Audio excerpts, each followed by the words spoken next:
About 3 weeks before Howard died, he turned to me using his elbow to prop himself up and put his hand under his chin.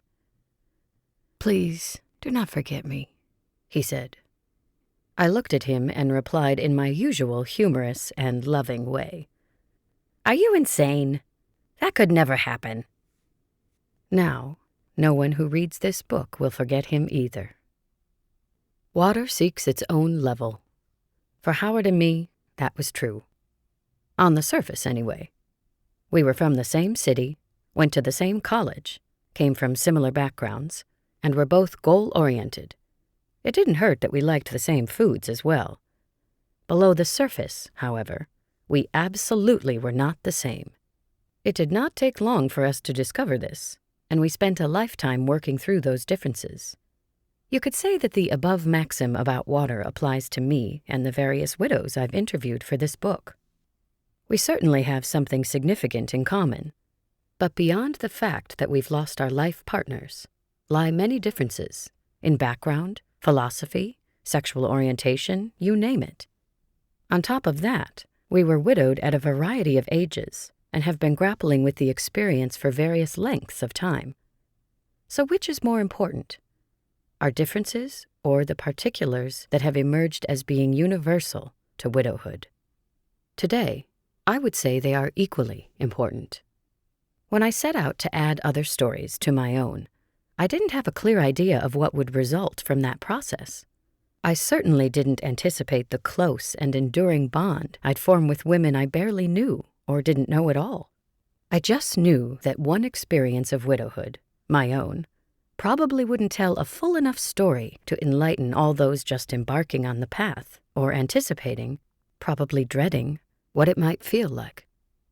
I hoped my readers would be diverse in their circumstances, so ultimately I endeavored to tell enough stories that each person who reads moving forward might find a situation they can relate to.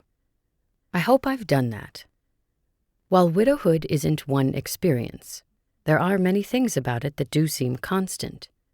I have shared with you many of the fears, concerns, problems, logistics, and situations I have faced along my own path, and have gone on to interview others about those same matters. Should I stay in my marital house? Will I ever feel like seeking out a new partner? Why don't people understand that I don't want to join the party, and maybe I never will? Although the answers to these questions are as unique as the women I spoke with, I've discovered that we, in the Widows Club, feel the same way about a lot of things, and that in itself is extremely comforting. I'm not alone in my experience. I'm not the first to feel these feelings, and neither are you. If there's a theme running through this book, it is that of moving forward, hour by hour, day by day, year by year.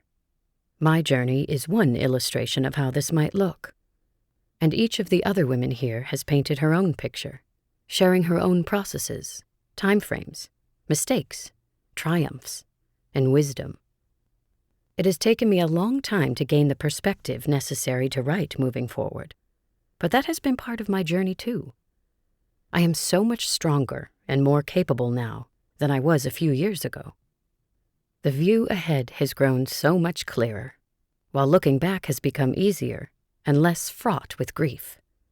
I've gained valuable skills, made new connections, and begun defining my life as it is, rather than as it was. Perhaps it seems presumptuous, but I believe you can do all of this too, sooner or, as in my case, later. Widowhood is many things, but it is not a process that ends. It's life, and life is an open-ended journey.